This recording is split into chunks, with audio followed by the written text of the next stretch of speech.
and, watching some videos where people are not happy. So when the guests come in, they're not somehow understanding that there's others uh, living around the area. It's not a hotel, Right.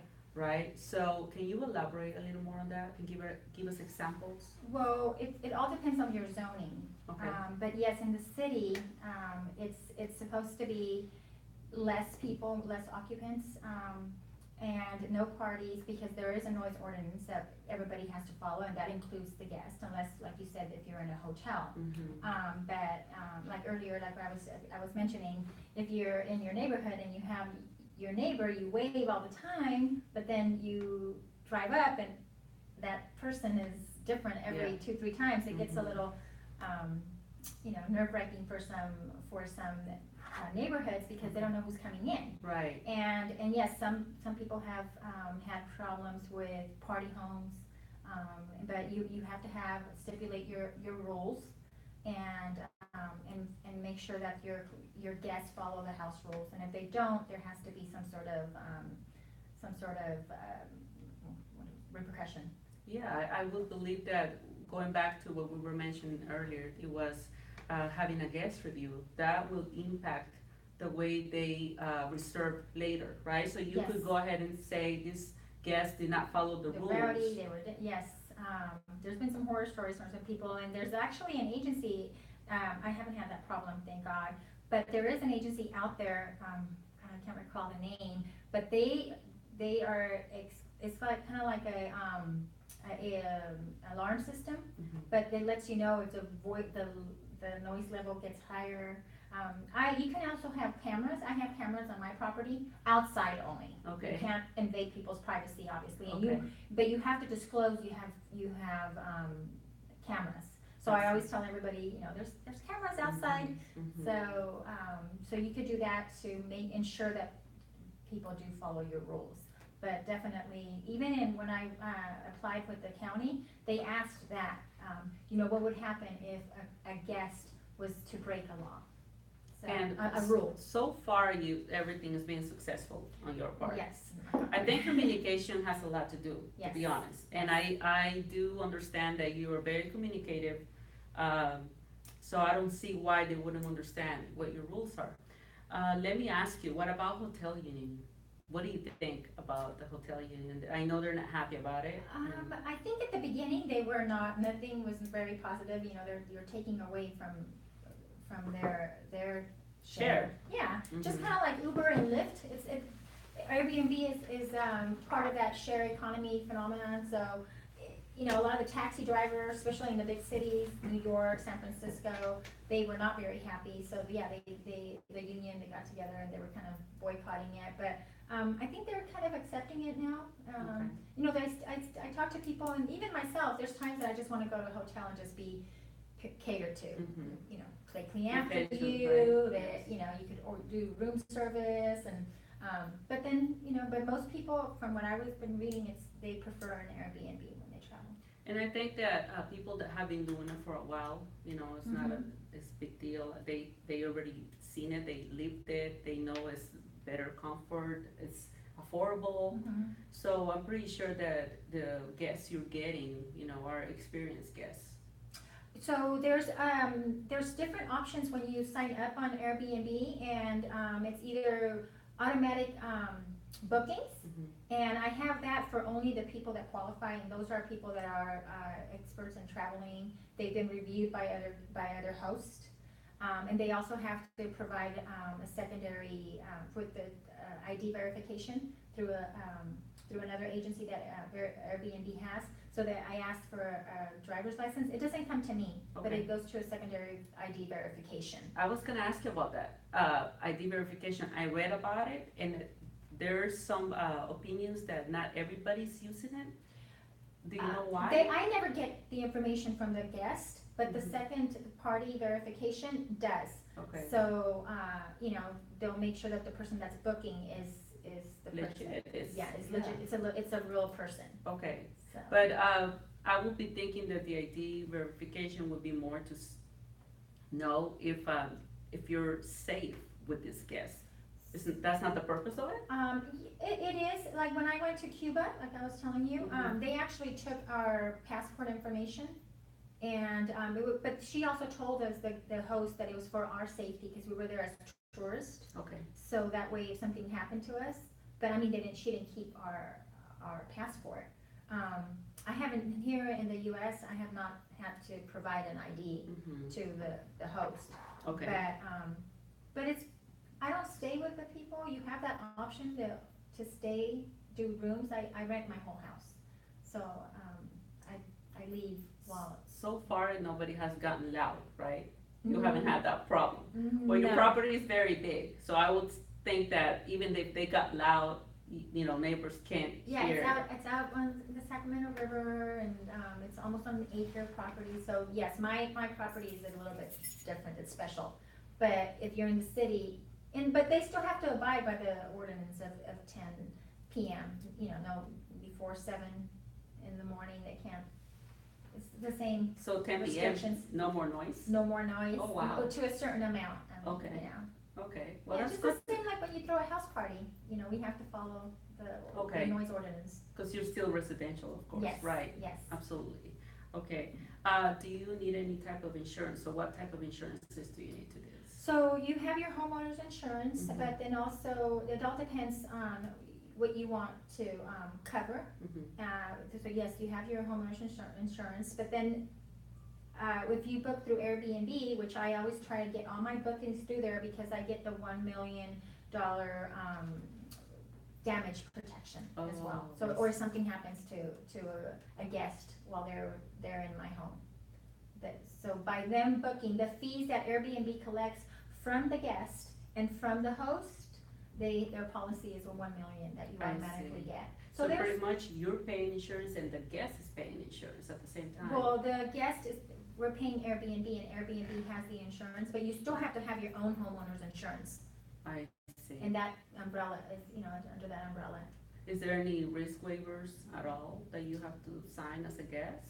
No, but I do have a $500 deposit as well. Okay, I do Okay. have a $500 deposit. yeah, I would be thinking that you would have all these waivers, just in case, right? But that doesn't exist. No, it's just like if I go to your house and Mhm. I fall and trip, call your Right. insurance.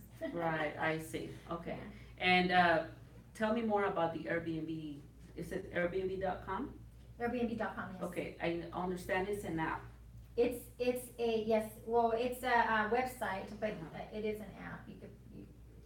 But it's Just very basically- popular. I see it in Instagram, I see it everywhere. They just became super known more, and I think it's because of the whole culture behind it and how it started. And I'm pretty partial to it now, because I've been so successful with it in less than 90 days. And like I said, I can put my listing on, and which it is on another site, Okay, but for some reason it's not getting as much attention. as with Airbnb. And then I also use my social media through my sphere of influence with my friends, and word of mouth. I also do some bookings, and then I do a little bit of a special discount for my friends and family. Oh, that's wonderful to know. The reason why Lucy is very successful, and I wanna say this to our audience, is because pretty much she's booked through the year. Okay, she started this probably in April or May. April 27th, I put it on the Yeah. Airbnb. And I remember meeting with her about probably a month later. She showed me her bookings. She was all the way to October, and somebody wanted to book for next year. I was like, oh my gosh, this. So you can control it. I have it no more than booking 5 months ahead. Okay. Yeah. Okay, that was one of my Yes. questions. That how far in advance you can go. There's when you go on the website, you choose, Mhm. and you also can cancel reserve your own days that you want. Okay. So you could cross them out and So you make can them use the unavailable. home for you and your family. I see. Yeah, June was really busy for me, and July has been too, but not as busy as June was with the graduations and Father's Day. Wow, Kinda that's crazy. amazing. Well, it looks like we have Teresa on the line. Is Teresa there? Hi, Teresa. I'm Brenda Regimen. How are you? Thank you for calling us.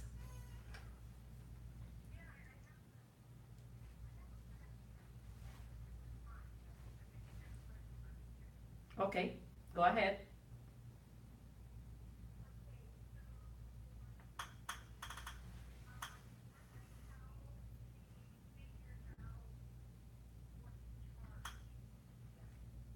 That's a good question.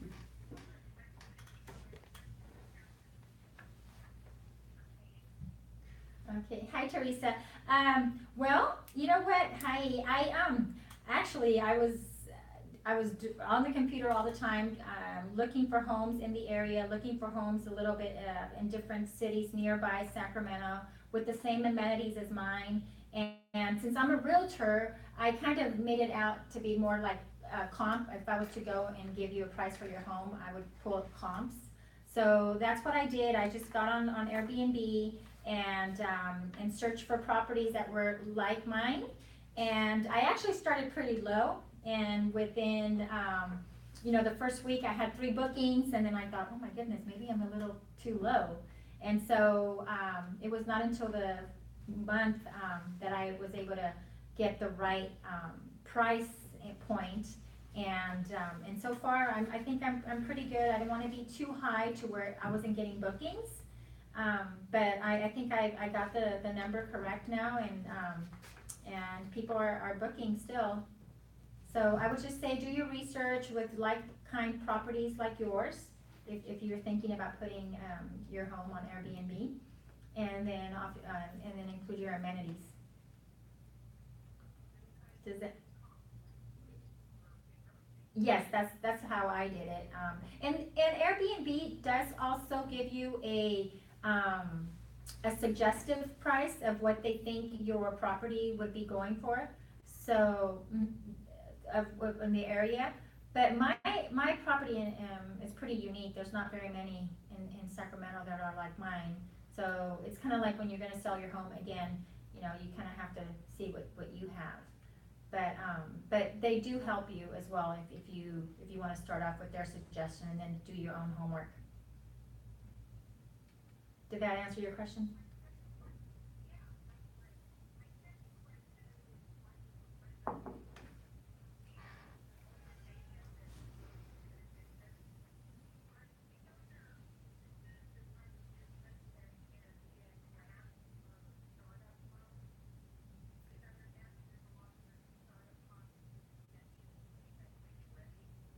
Yeah, we do, actually. If you were to email me, I can send you the resources. One of them is the SBA, and the SBA worked a lot with minority or, women businesses. I think, yes, I think that there's a lot that you can dig in, but I also have references, like people that you can immediately contact to see if they can help you. Yes, well, thank you. We appreciate you calling us. Yes, send me an email, please. My email is brenda@bdtaxfinancegroup.net. Thank you, Teresa. You have a great day. Okay, so now that we answered Teresa's questions, I also wanted to ask you, you're a real estate agent, and we've been mentioning this throughout the program. Do you have to have a real estate license to do Airbnb? Absolutely not. Okay. No. Do you see a lot of people doing Airbnb that are in real estate, or more people that don't even have nothing to do with real estate? What is your experience? Well, since I'm so new here in Sacramento as a host, I've only met a few of people that I know that are business owners. Mhm. No realtors yet. Okay, so you. But I do know, because I've been going to different seminars, that it's a pretty hot topic where a lot of people are pushing to get investors or people that are maybe afraid of purchasing a home and may not know how they're gonna make their mortgage payment. Okay, That this is an opportunity, the Airbnb is an opportunity where they could get, supplement their income. oh my gosh, so they're practically promoting the Airbnb additional income.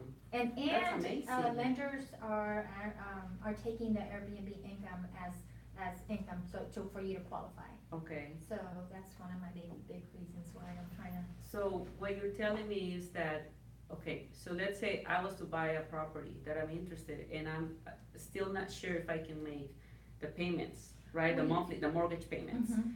So what I need to do in this case is make sure that I already have the license for Airbnb.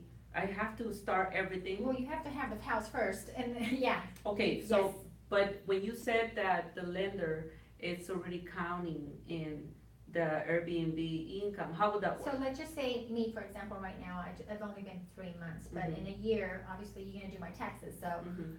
you're gonna see my income plus my real estate commissions and my notary, so you're gonna take my whole income, whatever I bring in from the Airbnb is gonna go towards my gross income.